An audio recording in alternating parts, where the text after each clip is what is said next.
Have you ever felt lost in the sauce of Valorant? When I first started playing, I felt like every round was a mess. Everything was confusing, from figuring out where players should be to executing a site with what seemed like hundreds of utility patterns and variations. But as I learned more about the game, I realized just how important roles are, and they're not as black and white as Valorant makes them seem. Most players know that duelists should entry and initiators are supposed to help them, but they don't realize that some agents have multiple roles, or that the roles Valorant gives them don't match their playstyle. Once I understood these nuances, the decisions I had to make in-game became much easier. In this video, I'll explain how roles are played, how each role revolves around the others, and how you can apply this to your own gameplay. But quickly before we start, if you are below Radiant and want to see results like this, I have a crazy offer for you. My team of Radiant coaches and I can help you with our 10-week premium coaching program that offers a 500 RR rank up guarantee or your money back. That's right. If you don't see results with our coaching, you don't pay. We have over a dozen Radiant coaches and analysts with VCT experience on teams like Ascend,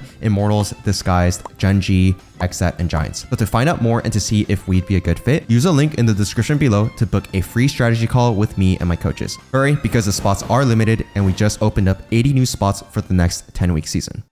Now let's be real. The basics of roles are straightforward. Duelists go in first, initiators help take space, controllers control sightlines, and sentinels hold space. It seems cut and dry, but the reality is each role has gray areas where they overlap. Think of this area like a set of revolving doors, constantly in motion, blurring the lines between where the doors started and where they ended. Since we already know the basics of where roles start, let's explore where the lines are similar. This may be controversial, but not every duelist should go first to create space. Similar to other support roles, duelists like Reyna or ISO don't have the best space-making tools for fast entries. If you look at their kits, the only things that really create space are Reyna's flash and ISO's wall. This makes it hard to compare them to entry duelists like Jett, Raze, or Neon, who have explosive entry power. This gray area means that because ISO and Reyna aren't entry-making duelists, they fulfill the role of a secondary duelist or entry. Every role has a primary and secondary function. Primaries are the agents who match the role described in the game's description perfectly, but secondaries may not fit exactly into the box Valorant has tried to label them as. Another great example would be Sage and Deadlock. I wouldn't consider them primary sentinels because they don't have the flank watching tools that Cypher and Killjoy have, but they are still secondary sentinels because they can shut down site hits, sometimes even better than Cypher or Killjoy. Every role has these nuanced areas where you can't exactly put them in the same primary category as the role the game have them listed as. The line within a role is almost erased as you learn about agents that can copy each other's playstyles across different roles. So how exactly is this line erased,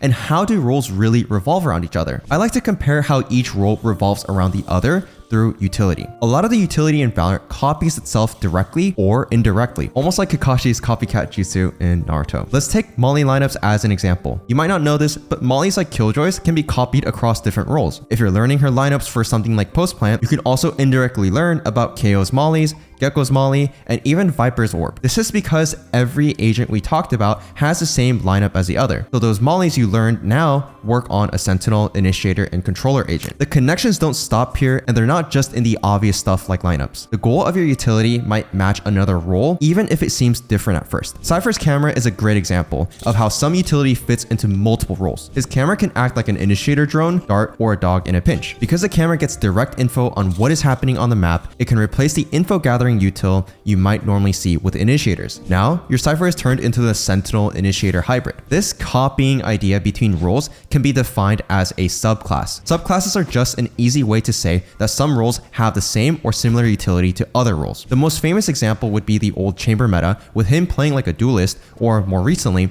Viper acting as a sentinel in the double controller meta. And going back to the Cypher example, he's a great example of an agent that has a lot of subclasses. We already talked about his camera being a pseudo drone, but he can also use his cages as pseudo smokes. He is still a sentinel at heart, but when you might need a smoke or a drone and nothing is available, Cypher can fill the roles of both. You can apply this concept to every agent in every role, where you'll find some of their utility functions like the other roles. We even mentioned this in an agent like Reyna, where we already know she doesn't fit the primary duelist mold. She could be considered more of an aggressive initiator who can back up a Jett, Neon, or Raze. So don't get mad in your ranked games when your Reyna isn't playing first entry every round as a duelist, because in reality, her kit wasn't made to entry. Of course, ranked teammates don't always give us the benefit of being easy to work with because an agent's role and how they revolve together isn't always clear to them. A great way for us to see how each role connects to one another in game is to look at how the pros do it. We'll apply their way of playing around a missing role to our ranked matches by looking at how they adapt their playstyle to fit other roles. Master Shanghai is perfect to get examples of how roles can revolve around each other. Let's take a look at the match between G2 and Team Heretics. We're starting on round 5 and they're both on a buy round. And just like a typical ranked game, we are missing one of our normal 4 roles, the Sentinel. Both teams are playing double controllers, double initiators, and a single duelist. So what do they do to fill the gaps left without someone like Cypher or Killjoy? On defense, Team Heretics use an Omen one way to smoke long. This is combined with an operator to allow Raze and Omen to play in different areas. Team Heretics also uses a dog A short to get info on what G2 is doing rather than waiting for them to make a move. Because Team Heretics can't hold space down like you normally would with a Sentinel, they opt to hold one part of the map down with the Omen Raze setup, and they use the Skydog to clear out any potential lurks. G2 is aware that the Sentinel role on Team Heretics has been replaced with the controller op duo on B, active info on A, and good positioning to hold spaces across the map. Because G2 also doesn't have any Sentinel utility to watch their flank, they opt to default and passively wait out all of Team Heretics' utility. G2 holds every possible angle that might normally be held with a trip or camp. This is also easy for them to do without a Sentinel because of Viper's utility in A short. The pressure of a lurk from the Viper orb forced Team Heretics to use the dog to get info. Now that we've seen how both teams fill the Sentinel role through strong utility usage, let's see how G2 adapts and fills missing roles to win the round. As the round continues, Wu is taken down after being pushed off B by the initiators on G2. Later, trades happen in showers with Patatek getting a great 2k to avenge his fallen teammate. Now in a 3v4, G2 has to make up for the lost entry with Raze to enter B site. But once again, the one-way smoke from Boo acts like a Sentinel utility, making it more difficult to push onto the B site. In response, G2 uses the Sky Flash and Gecko Blind together to enter the site. Jonah P then takes up the duelist role instead of a dead Icy to lead the charge. So why does Jonah P do this over Trent and Valen? Because Jonah P already used his dog and first flash earlier in the round, which left him with only one flash to enter the B site. We saw earlier that G2 combined the Gecko and Sky Flash, so someone had to capitalize on the space it created. Other than his heal, Jonah P doesn't have any util left after using his final flash to help take space,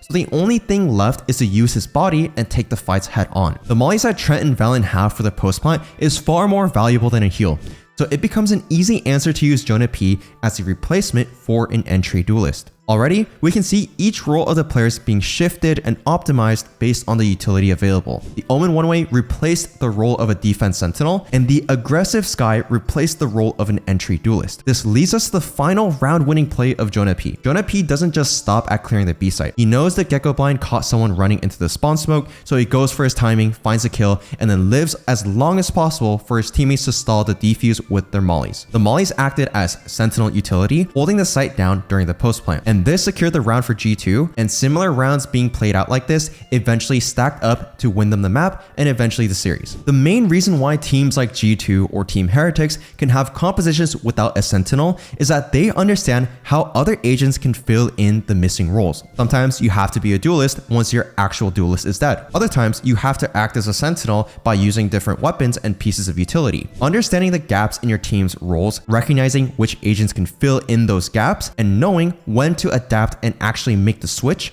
will help you with your decisions in your ranked games. Once you understand what role gaps need to be filled in your team comp, don't be afraid to think outside the box to meet those needs. This understanding of roles will help you feel less overwhelmed in Valorant and ultimately make you a better, consistent player. See you in the next video. Thanks for watching.